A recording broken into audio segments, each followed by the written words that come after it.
Hey everybody, this is Rice Bonds Montana Young here with you again.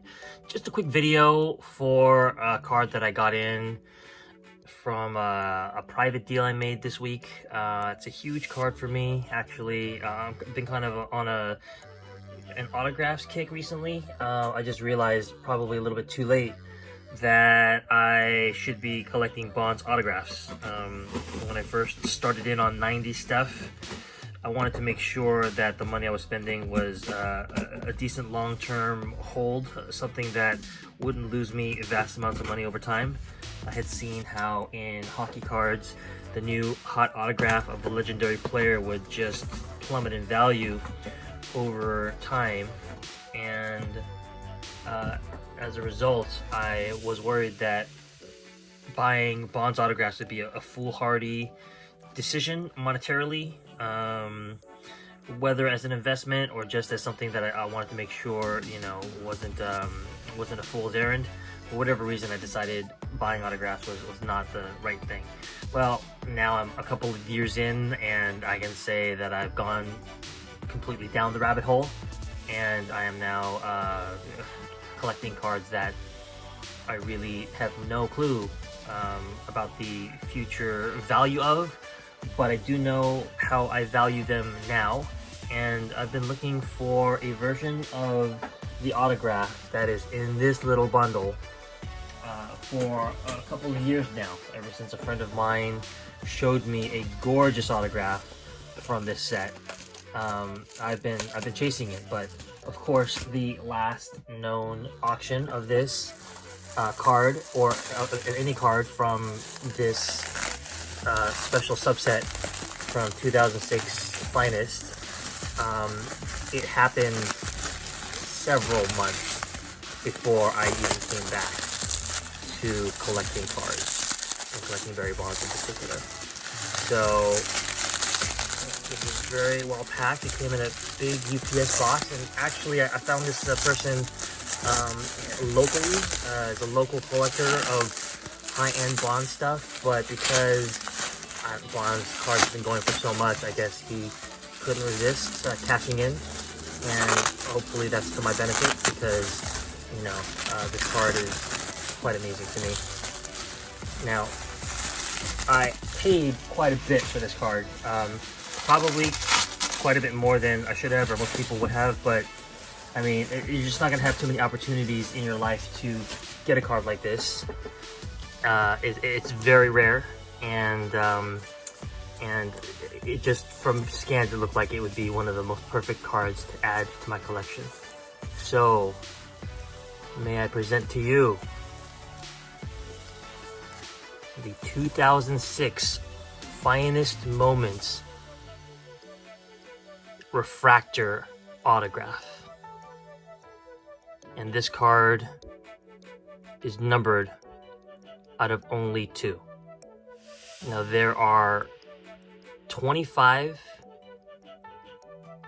different cards in this special subset dedicated to Barry Bonds and some of his milestones. And there is a refractor version of this subset, and then like a gold refractor version out of 199, I believe. And I was talking to my friend and fellow Bonds collector Nate about this very card, and asking him whether I should offer at it, because the price that the seller demanded was exorbitantly high. But I've been looking for a Bonds autograph of this style for a very long time. I have several Bonds autographs, a few of which I absolutely adore, but they're usually the old style one where he's a little bit more scribbly. I've always wanted one of his 2005 and after super legible, beautiful, hard signed autographs. And so I've long been looking for a card from this set. This one commemorates the fact that he was the first player in the National League to steal 40 bases and hit 40 home runs in the same season. I think he might have been the only player ever in the National League to accomplish that, because I know that Canseco did in the AL, as did Soriano, I think, and A-Rod. So I might be not up to date on my baseball trivia, but I mean this card is absolutely spectacular. Just look at it. I mean, it's a gorgeous shine to it. You rarely see Bonds posed like this, you know, in full dash mode.